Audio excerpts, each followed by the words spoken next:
And good evening, everyone. Tonight on the Mac to the Future Livecast, go. A series of stories not unrelated to Apple and all they have brought to the sands of time. No, too much like a soap opera. Hey, lots of Apple news. Not too much buildup. Well, there's stuff to talk about this week. Yeah, that's just the right amount of pathos. Pathos? It's something like that. Tonight. I'm so confused.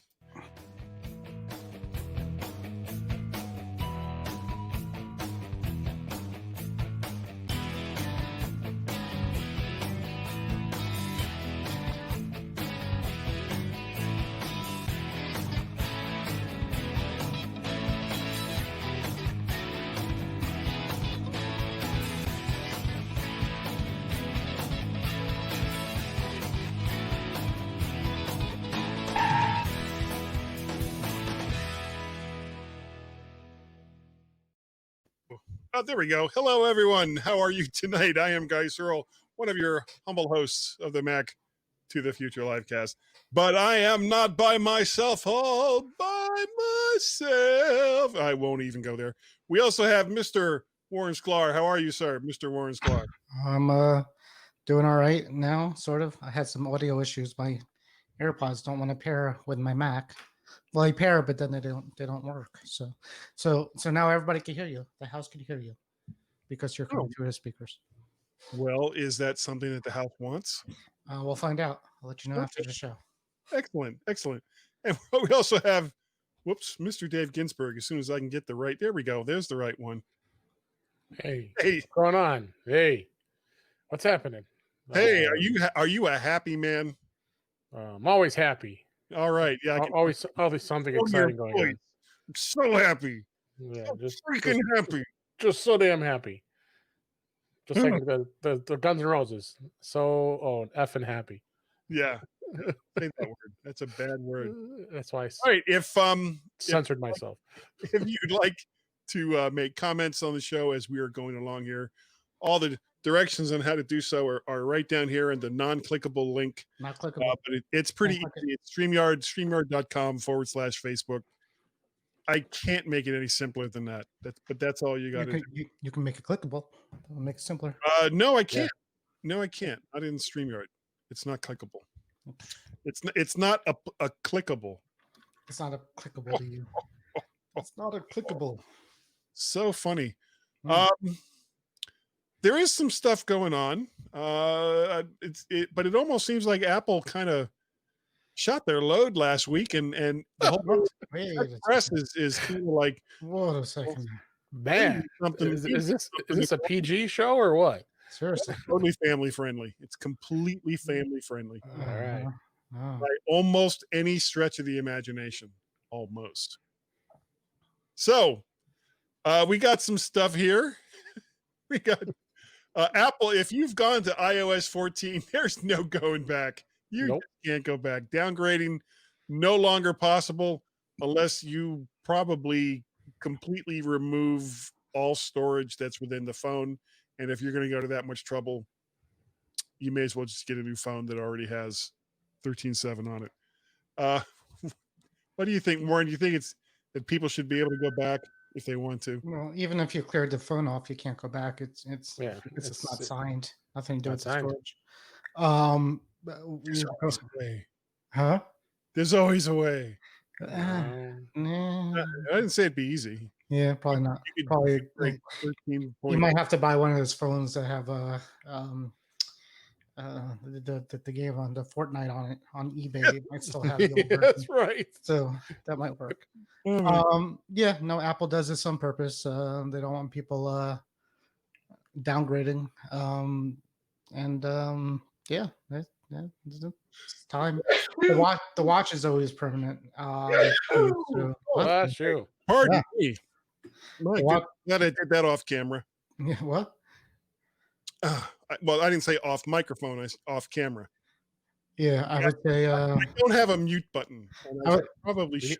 I would say button. You have all these mics and none of them have a mute button on them. Gotta have a cough button at least. Yes. Nope, I don't have any of those things. I am what I am, and that's pretty much all there is to it.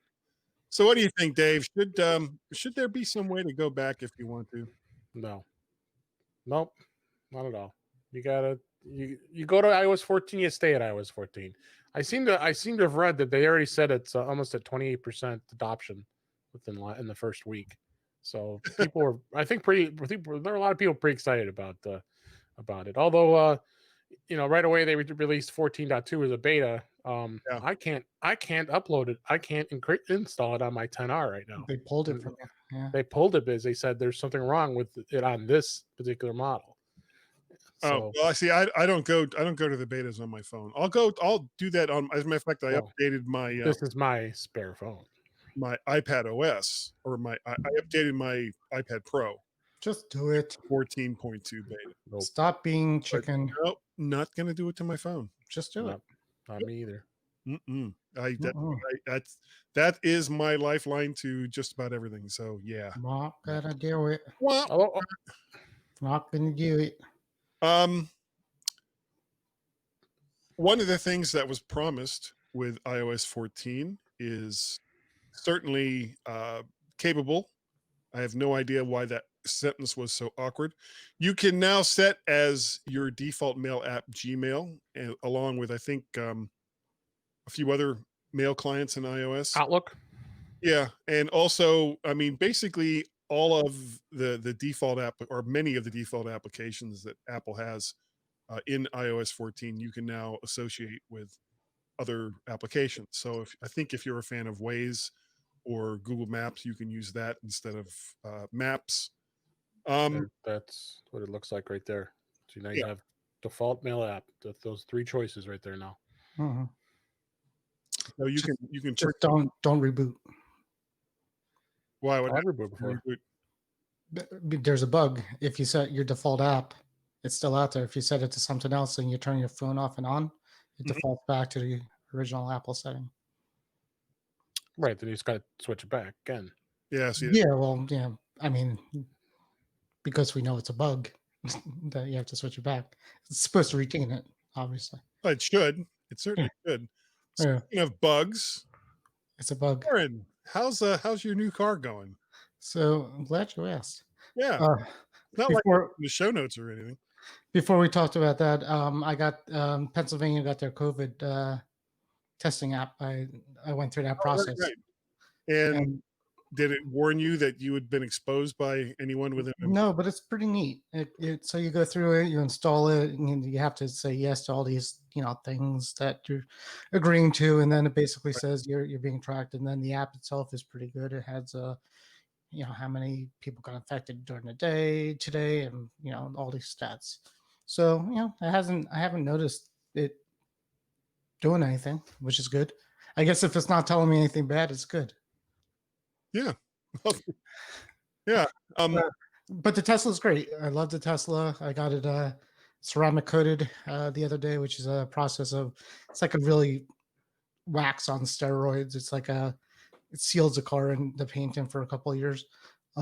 Tesla themselves had a really bad day though today because their whole network went down.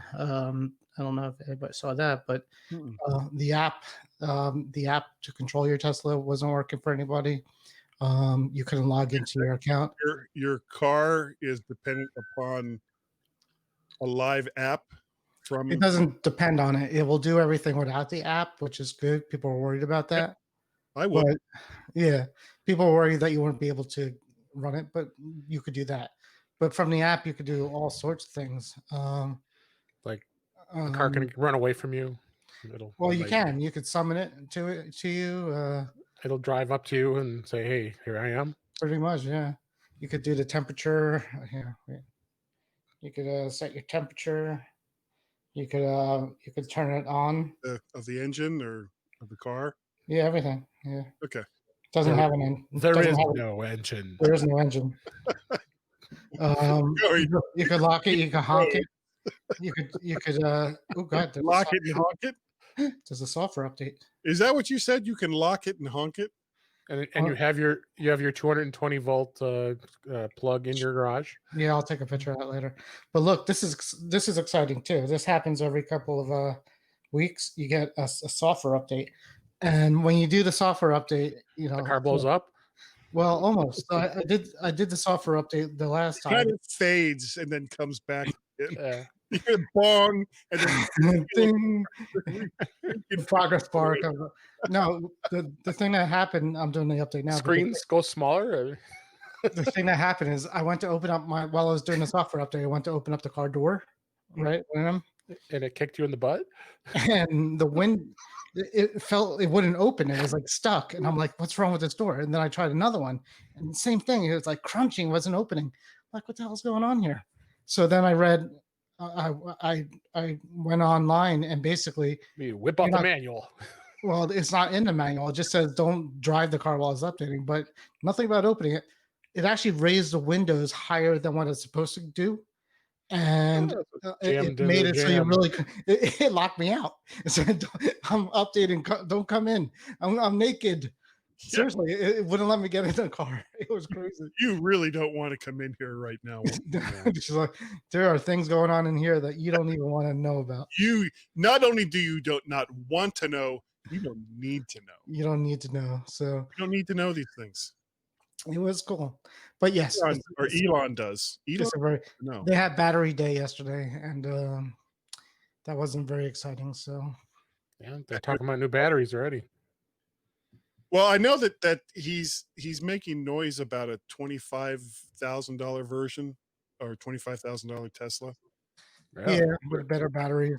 That's the one thing. And then and you've got that weird ass truck, that Cybertruck. Yeah. And then he announced that the Model S is going to have that is the most fuggliest truck. Yeah, and that's not fugly. Fugly. It's not just ugly. It's so they came out. So I didn't know that was a word. The Model S has your dictionary. The Model S has a ludicrous mode, which is like crazy fast. Now they have something called plaid mode. Did you ever watch Spaceballs? I guess this is plaid mode. Yeah. So I guess that's where we're going with that. Go to ludicrous speed as everybody goes out of their vehicles. Or we're jammed. Then you wrap the car around a tree. It was awesome. It was awesome. Oh, that's and how far have you driven it so far? I drove to work the other day with it, and it's the autopilot is not perfect, so you kind of have to be on guard, but it works pretty well, well enough. I'm getting used to the fact of knowing when I have to like interact with it, because you can't just somebody. Well, no. Sometimes it just breaks for no reason, and that's the problem. So like you'll be driving on the highway, and it's like, I think there might be something in front of me. I don't know. So it starts to break. But other than that, it's good. It's cool. It's nice. It's nice. Did you see that movie Logan? Yes. Where the automatic trucks barreling down the highway? That's how I'm picturing the future, is just all these people in Teslas with newspapers up, or sorry, not even newspapers, iPads, looking at iPads, and their car is just taking them in whatever direction they want to go to. And then they start hitting cows and horses. Did you ever see Hot Tub Time Machine 2? Yes. The second one? No, not the second one. I saw the first one. If you see the second one, they're in the future, and you have to be, all the cars are like self-driving, and you have to be nice to them, or they won't start for you. They have feelings. You have to if you're not nice to them, they won't start, or they'll run into a tree. So like, they just go around like saying, I'm sorry, I love you. Did you ever see a movie called Dark Star? That I have not. It was, I can't remember who directed. It was it was like this very famous director's first movie. And it was about a group of guys in a spaceship that go around blowing up unstable planets. And the bombs that they use to blow up these planets are sentient. And they get this one bomb out, and just to test it. And the bomb is starting to argue with them, because the only thing the bomb wants to do is explode. That's like its entire purpose in life, is to explode. Oh, John Carpenter. And they're, John Carpenter. And the bomb was mad because they were trying to get it to go back into the bay. He says, no, I want to explode. That's my whole job. And so basically this one guy has to leave the spaceship, go over to where the bomb is, and explain to the bomb, well, how do you know this isn't faulty data? You don't want to just blow up because of faulty data, do you? And the bomb is like, well, no, I mean, my purpose is to explode, but I want to explode for a reason. You know, and it just goes back, and they had an alien that they had captured that looked like a beach ball with feet. It's like it was a high budget movie at $60,000. Yeah. It definitely had its moments. It's one of my guilty pleasures as far as sci-fi movies go. But let's get back to talking about Mac stuff. I don't know how did we get sidetracked? You asked me about my Tesla. Surprise. Yeah, I know. It's a failing. It's a failing of mine. Why don't you do this first story, because I have no idea what this means. Who, me? Oh, I just thought it was interesting. Apple CEO Tim Cook actually talked. They did an interview with the Atlantic Festival. And it was, he talks about the antitrust investigation, his relationship with Trump, and working from home. It was an interesting interview. He actually talked about they asked him some. Oh, the one guy, I think was I forgot the guy's name. He interviewed him and just asked some good questions. I thought it was a real good interview. It's something I think is worth watching. And just to check out how down to earth Tim is, and they're being pretty fair with their employees when it comes to stay at home and being safe, and interesting stuff with Trump and how his relationship is. But he doesn't agree with everything he does. But they seem to work okay together. And talking about competitive markets. I mean, where Apple is really in markets that are very competitive, and that's really how it is when it comes to all the markets. Whether it be personal computers, smartphones, tablets. I'm sure Tim Cook also doesn't agree with everything that the leader of China does, or the leader of Russia does, or the leader of any of these countries. But Apple, as an American company, he has to play nice with people. They want to innovate. They want to be able to have. They want to make customers happy. They want to have products that people enjoy and have meaning in their lives. Is really a lot of what they talked about. And the people of China have just as much of a right to have these products as us here in the United States. So, I thought it was an enlightening interview. I think worth checking out. I was. The Atlantic Festival. I know that's more of a liberal magazine, but that magazine has been around for 160 some years, something like that. So old enough to drink. Yeah, pretty much. So no, I just thought it was. I watched it, and it's not very long. I mean, they have interviews with a bunch of people. There was the very first one on the first day of this festival, and it was about 14 or 15 minutes long. It wasn't too long, and very interesting. Well, he's certainly a busy guy. Talking about, for sure. Yeah, I mean, and he was at Apple Park. You could tell, and obviously with the background, and he was, because it was a real good interview, because you could hear him and he's talking, and of course his mic sounds really good, and the production's really good vibes. But then you go to the guy who's interviewing him, and he's sitting, in a chair back here, and he's you can hear him. That's like you're in a room, dude, this. You're a journalist. You should know to be talking into a mic. That reminds me of when all of the talk show hosts started doing like their shows virtually from their own homes. Yeah, exactly. Wow, very like Fallon, and like, well, what do you know? They actually have to have teams of engineers, sound engineers, to make them look good and sound good. Stephen Colbert. No, it was all the magic of their own. Conan was even worse. I mean, he's doing it from his house. Well, with Conan, I don't think you ever really know, because I mean, now he's in a theater by himself with cutouts sitting in the. Well, he's a kook. He really is. Yeah.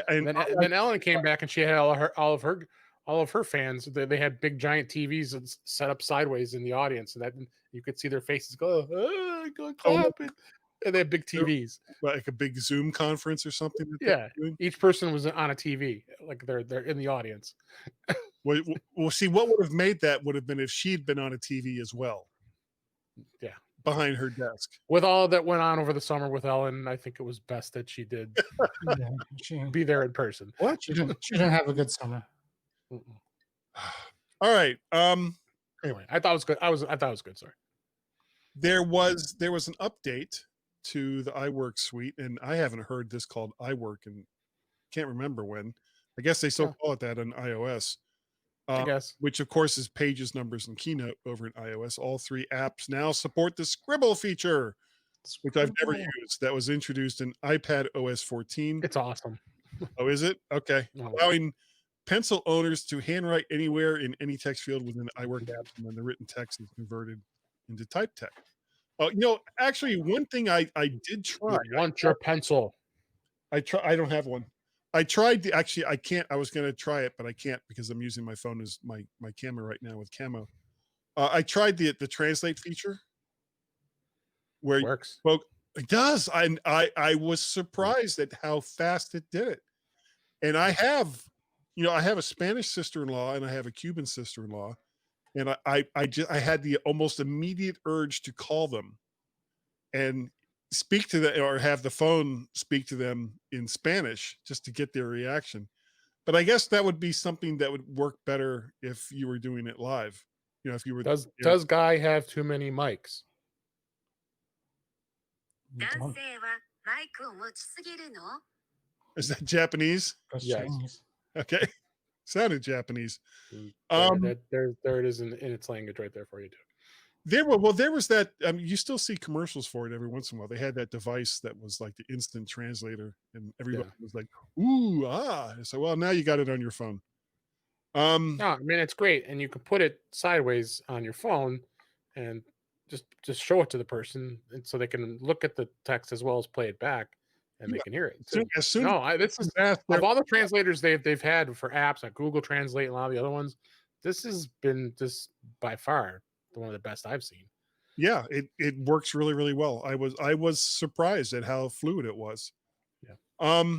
Anyway, let's see. The new feature will let Apple Pencil users write out pages, documents, numbers, spreadsheet, and keynote presentations without having to swap over to the keyboard to fill in data.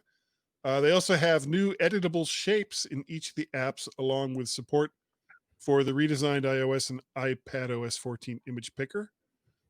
Pages, we talked about Scribble. Select from new room report templates to get started, enhance your documents with new editable shapes.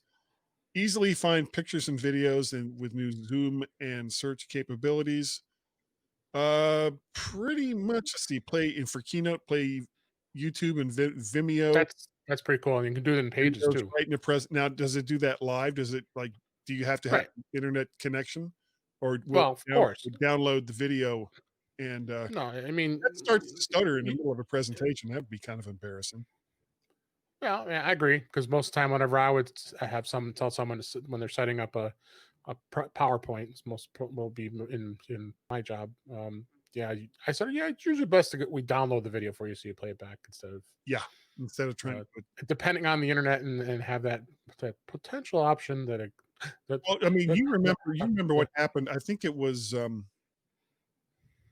Melissa and Jody's presentation at MacSoft. Oh God! And they were relying on the internet from the McHenry Community College. Yeah, and it was iffy. It was iffy at best, and it just didn't work. In fact, that was a special internet that was special internet access just for Mike. So yeah, and they worked so hard at it, and I mean they had props and they had costumes, and it just you got to know better when you do a live presentation and you're depending on the internet connection. That's not. Yeah, don't do that. Just don't do that. Movie Export now supports a wide selection of formats and frame rates. That's a good thing. Yeah. Hold the Option key while dragging an object to duplicate. Easily find search capabilities, enhance your presentations. Use Scribble for numbers. Forms are now easier to create and customize. Add a form to any table with basic form templates. Improve performance when working with large tables easily. And this is I don't know who wrote this, but it's like, God, you just like copied and paste. Well, not that I didn't do the same. Uh, Easily with find pictures. Mac rumors. Yeah, using new zoom and search capabilities in the redesigned image picker. It's like, just word it a little different. Enhance your spreadsheets with a variety of new editable shapes. Apple has also updated the Mac versions of Pages, Keynote numbers with new report templates and editable shapes. All of them available from the iOS App Store and macOS App Store as of, I think, yesterday morning. Yep, it's got all the updates. Yeah, I hadn't even thought about that. I saw the updates when I did it to my phone, but my iPad is set up to auto update, so I never see the updates. But I don't do that with my phone for some reason, so I didn't see them. Yeah, some of that sounds kind of cool. I mean, really, it's good to see that Apple is really actively keeping these 3 apps up to date, because I love to see the competition, especially with Microsoft. Microsoft just had their big conference this week, Ignite, and didn't announce anything exciting that our audience would care about. But other than the fact that they're going to redesign Outlook again with their stuff, but for Mac, that is specific to Mac. No, it's good to see that they're spending the time to keep these apps vibrant and keeping them relevant. Well, I know that if you do anything at all with Office applications, if you can get by with some of the free Office suites that are out there, more power to you. But chances are, sooner or later, you are going to hit that compatibility wall with someone who is strictly, especially like Open Office or any of the Linux based. Yeah. And fortunately, and I'm not trying to be a cheerleader for Microsoft, but MS 365, the yearly subscription for that, it's a deal. One of the best bargains. It is $89 a year. I despise all of these new subscription services. Oh, we had that exact conversation yesterday on Mac Voices. So, oh really? Okay, yeah. It's not a subscriptions are just nickel and dime. I'm not happy with it. I'll be honest. I love the guys at Camo, and I did originally get the subscription, but I just said, they're giving an offer of a 30-day money back guarantee, and I said I took advantage of it. I said, guys, I like your app, don't get me wrong, but I think $39.99 and then you have to pay that yearly isn't worth doesn't in my value. I mean, yeah, you've got your iPhone set up now, and it looks great. It does, but it's a lot of work because your iPhone is something that, like you just said earlier, but you don't want to put beta on it because this is the thing that you depend on all the time is your iPhone. All the time. And the same thing with setting it up as a webcam. You got to fumble and get it all set up, and we've got this webcam. I've got this webcam always set up, ready to go. So that's the kind of disadvantage of using your iPhone as a webcam, unless you have a spare iPhone, or I guess you could use your iPod Touch that you use for Guys Daily Drive. But actually, I don't use it for that. I was just thinking about that the other day. That I was wondering if Camo would install on, I think it's a 6th gen iPod Touch, and I need to try it because it runs on iOS 13, doesn't it? I haven't started my iPod Touch in so long because I thought that's the one you use. Phone. No, I've been using the phone for Guys Daily Drive because okay, gotcha. Okay. And I had thought you can't livecast with an iPod Touch. That's true, because you need to have internet. Yeah. Well, you could do it through if you had it linked through your iPhone or something like that. But if you're going to do that, then you may as well use your iPhone because it's going to have a better camera anyway. Or you can just buy a webcam. Well, not for your car. Well, you could use that like the car cams, turn that into I do because I do have a I sent Dave a dash cam once, didn't I? The dash cam. I still have it. You said that to me, and I still haven't had to spend. Well, now I have another one. So now I have because I had 2 of them, but my new car has cameras everywhere. I don't need it. Yeah, what do you need anymore? Yeah, so I installed in the Kia, which kind of didn't save my life, but it certainly Saved a lot of I hassle. saw your video. Yeah. accident. Yeah, I saw that. Yeah, I said some choice words. Yeah. It's There were some words said. next base is what I have. So I have an upgraded version. If anybody wants it, let me know. Well, I just replaced the one that I had in the car because it had locked up the SD card that it was using to record with, and it wasn't the card because I was able to reformat the card and I put it back in, and within like just a few days, because basically it's like first in, first out as far as video goes. Mhm. So it fills up the card, has a slight buffer, fills up the card, then it says, okay, well, everything from this point back, we're going to erase so that we can put new stuff on it. First in, first out. And it wasn't doing that. So it would fill the card up and then it would lock the card. Mm. Yeah. And then it wouldn't do anything. So you don't even want to know what my Tesla does, and like as far as the recording goes and all that. Oh, I'm sure it does. I'm sure it does. It's well, there's cameras first of all, front, sides. There would have to be. So there's cameras everywhere. Self-driving. It has something called Sentry Mode, right? And Sentry Mode is basically when you leave your car and you park. Mhm. If anybody comes near it, it records everything around it and saves it.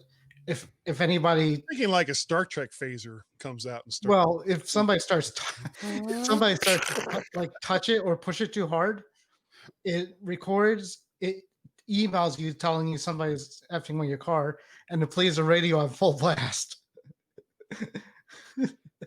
Nobody's done And it. what you do is you set your radio to polka music. I don't know what it. I think it picks what it wants. Nobody will want to drive a Tesla. I think it picks its own music, so I don't know. But yeah, the recording is cool, and then it records an SD card, and basically, if you pull the card out, you'll see. And this also records dash cam, so there's these folders, and you could. I mean, there's just cameras everywhere. It's bizarre. If you want to see something really funny, go to YouTube and look up dash cam videos. Yeah. Oh, And there are these ones where people are like trying to scam, and it's part of the reason why dash cams became so popular in Eastern Europe and in Asia. And even when the car is able, they walk out into the road, and even when the car is able to stop, they like throw themselves on the top Yeah. and then roll off like they're injured. And it's like, come on. There's a whole Facebook group of the Tesla Sentry Mode that I was telling you about. I'm sure you've already joined it. No, but I've seen some video. There was one of a woman walking a pig, and it was like nighttime. It's just like a woman walking a pig, like a dog. It was hilarious. Why would you be out walking? I mean, unless you're like Doc Hollywood, why would you be out walking a pig? There's another pop culture reference. Yeah, in the middle of the night. It was Walk crazy. the dog. Yeah, Doc Hollywood's good. I like Doc Hollywood. Great movie. It was funny story. In the very near the beginning of that movie, he comes out of his house that he was living in, and the girl who becomes his romantic interest like just pops up out of the lake, completely nude, and just walks toward him. Mhm. And that was I was talking to my son Guy, and he was like, "Well, one time when you and Mom were at work, I came home early, and I turned on this movie." And all of a sudden, it was a PG rated movie, and all of a sudden, this naked woman just got up and started walking. And it was like it was the first time he'd seen somebody naked on like TV. We watched it real fast. We were in the movie theater. We watched it in the movie theater with my friends, and there was a scene. There's a scene when Michael J. Fox is on the lake with that girl, and they're about to kiss, and he says, I think he says no, or he turns her down. My friend goes in the quiet theater, "What?" Like really loud. What's wrong with you? What's wrong? Are you out of your mind? Somehow it's become like the movie and TV show this week. I'm not sure what happened. That's okay. But that's all we got. That's all we got for tonight, guys. Unless either one of you have something else. No, I was going to ask about Big Sur. It's getting close. Sure. And we're at beta 8 now. And I know there's still a lot of apps applications that aren't ready for prime time yet. Many apps that one of them notably is Carbon Copy Cloner. I mean, which is surprising because Bombage is usually on top of that. I don't think that's that much of a surprise. Yeah, I think that I mean this is like a whole new ball game. And the last time Yeah. something like this happened, I don't think Carbon Copy Cloner or Super Duper or anything like that was even around. I think I used Carbon Copy Cloner in I- Big Sur, I- and it worked. Yeah, because people were saying that it was not backing up, or I did it to clone something, and it did work. Or But it may be that the auto update or the auto clone feature didn't work. something, yeah. But I made a clone, and it seemed to have done it. Or you know what it was? I made it from Big Sur. I made a clone of a Catalina install, and Okay, were you able to boot from it? yeah. So I don't know if you could clone a Big Sur. Well, the one that makes it a no deal for me is all the Rogue Amoeba apps. That Yeah. doesn't. That, which I know. Well, those guys have to be hard at work trying to get those. I'm sure today. they are. I'm sure they are. So I I think don't we think have it'll. time. We got time yet. I don't. I mean, what do we think is going to be released? Maybe November at this point. Yeah, probably. Yeah. I mean, I have it on separate partitions on my laptops, and Well, I put it on alternate machines. the last two betas for me on my Air 2020 Air runs like crap. It's so slow.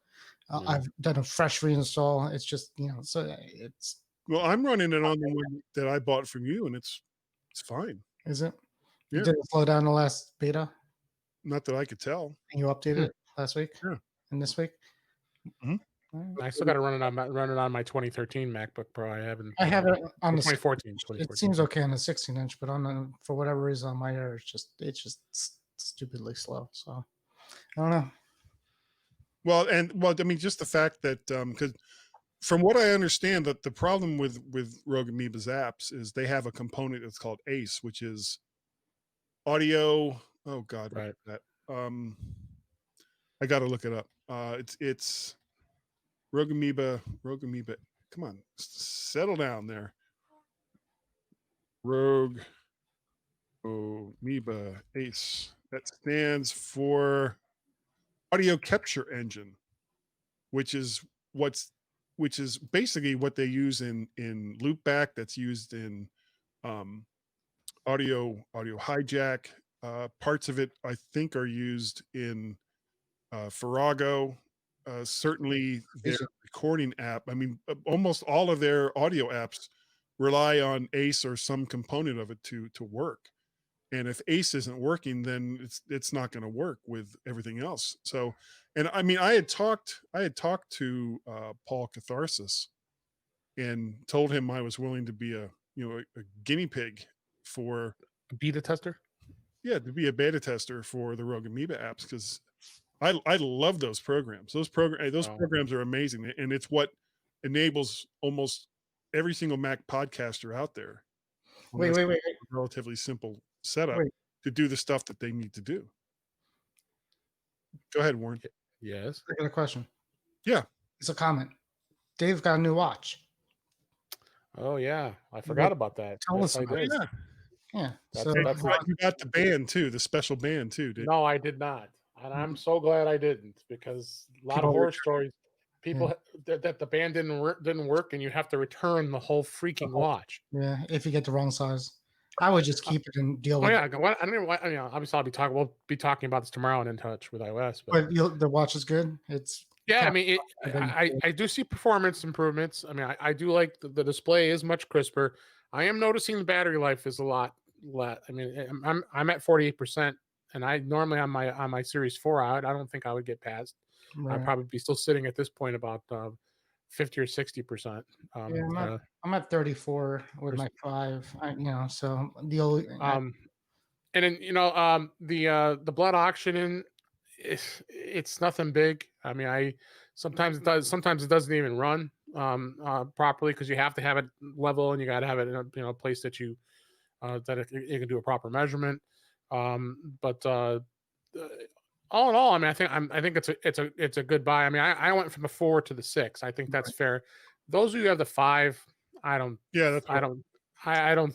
There's no reason to upgrade. I mean, the blood. I have no desire about the blood oxygen thing. The faster performance and a brighter display would be nice. It is nice. It is nice. I haven't had a lot of time to spend on all of what it can do.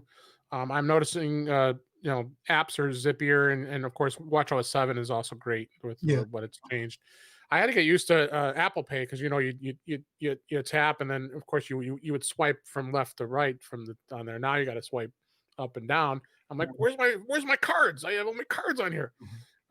So, but that's a Watch OS 7 thing. But no, I mean so far so good. I traded in my my Series 4. And I got $140 for it, so it was fine because I was going to turn around and if I go to try to sell it, I'll put it on Facebook Marketplace or eBay or whatever, and I'll probably I'll spend more time, which I value my time, as well as if I do eBay, you're paying all the ridiculous fees they charge. None of that. I mean, you basically get, because I know I put some audio gear up in Facebook Marketplace, and all I got were lots of people trying to lowball. Oh yeah, on what the stuff was really worth, and it was like, dude, I'm not going to donate it to you. I'm not going to sell it to you for this ridiculous price. Right. And all they kept, and it got the same answer every single time. Well, then you'll never sell it. It's like Apple was giving me about the same for my watch, Dave. So, and I have a Series 5, so it's pretty good. Actually, well, I ended up giving for basically just the cost of shipping. Was a PreSonus audio interface to Adam. Oh, what's his last name? Starts with a W. I'm so awful with names. He's in the Mac of the Future group. I know who you're talking about. Inacore, something like that. Yeah. And I know I just butchered his name, and I'm sorry, but yeah. Let's see. I should have it here someplace. Yeah, Winokur. And basically I just gave it to him because I can't even remember how the whole conversation started about it, but it was like, okay, well, you're part of our group, and I'm not using it for anything, and I'm not going to get a offer for it anytime soon, so if you'll pay for the postage, I'll just send it to you, which I did. I'll usually when I sell to not for any of my microphones though. No, but when I sell my things, if I find somebody on Facebook, especially somebody in the Back to the Future group, I'll usually sell it at what I'd be able to like trade it in with the sites. Basically what I'll do rather than that's what we did with the MacBook Air. It's what we did with that Mac Mini. Yeah, and the thing I sold to you too is like I can either get lowballed from Gazelle, or I could sell it to you for the same price that they're buying it from me. Yeah. So, you make out a little bit better. I'll get a lot more use out of it. Yeah, exactly. So actually, the Mac Mini ended up with my brother Bill, so it served a much higher purpose. Anyway, we got some good topics out of this discussion. Yeah, that happened. How to sell your stuff. Yeah. All right. Well, that is, unless somebody has something else, that is going to do it for this evening's Mac to the Future livecast. Thank you all so very, very much for joining us. If there is anything that you would like us to talk about on the next show, let us know. You can, honestly, the easiest way to do it, right in the Mac to the Future Facebook group. Let us know there. We are always open for topics of discussion as long as it doesn't involve politics or religion or Teslas. Yeah, any of those. Teslas, well, those people that buy Teslas, I don't know. Those people, jeez. Those people. Warren, if people wanted to get a hold of you and your Tesla Facebook group, how would they do it? Just join my Tesla Facebook group. I am in one. I actually it's funny. I enjoy it. Everybody complains about the car, which is not a lot of fun. Really? Why? It looks like a great car. Well, they all complain because people don't people like to complain on the internet. So that's what? It's true. Wow. I know. Did you know about that, Dave? Did you know that people like to complain on the internet? No, really? Yeah. I didn't know people like to complain. Well, I've been on the internet since 2015 on the Facebook. The internet. And before that, my FATA was on AOL, which was the previous internet. You've got mail. You've got mail. Dave, if people wanted to get a hold of you, how would they do it? They would go to In Touch with iOS at intouchwithios.com. We've got some great guests coming up the next couple of weeks. Mr. Jeff Gamet will be on tomorrow. We had to reschedule Mr. Adam Christensen to a couple weeks, and then Mr. Brett Church also got rescheduled. He'll be coming on as well. So try to get some good guests on, give some great lively discussion about all there is to know about iOS. And there's so much to talk about with iOS 14. It's not even funny. And the stuffs. And what? And the stuffs. The stuffs. Yeah. The my head is about to explode. There's so much to talk about with iOS 14. So much to talk about. If you'd like to get a hold of me, you can send me an email, guy@mymac.com. You can also reach me on the Twitters. My Twitter handles are MacParrot and also VertShark. Those are my two Twitter handles. If you would like to see the audios and the video versions of all these things, go to vertshark.com. You can also go on over to the Facebook, not the Facebooks, the tubes of you. Look up VertShark there, and you can see all of. Wow, that's an odd sounding shark. And remember, if you go to YouTube to like, share, subscribe, hit that like button, all the things that you want to do. That's what you got to do. God, where do I smash that like button? It needs to be smashed. That is Smash it now. What else? If you'd like to contribute to the things I do, which includes buying microphones, it is patreon.com/MacParrot. It is coffee, ko-fi.com I'm losing my mind. It was such a short trip. /MacParrot. And also, what's the other one? paypal.me/MacParrot. That's all we got tonight. Stop hitting that button, you fool. Smash it. He keeps smashing the bird button. The parrot button. The parrot button. That is all we have for tonight. Say goodnight. Good night, Warren. Say goodnight, Dave. Good night, Warren. Good night, Dave. We will see you all hopefully next week. I will actually be, not next week, but the week after that, I will be a bachelor as my wife is going out to Boise, Idaho. So expect all kinds of wacky hijinks. Yeah, we might be having like another show. Or not. Yeah, I'm not sure. But we love you all. We love you all a long time. And we will see you next week. Long time. Probably on the Back to the Future livecast. Go.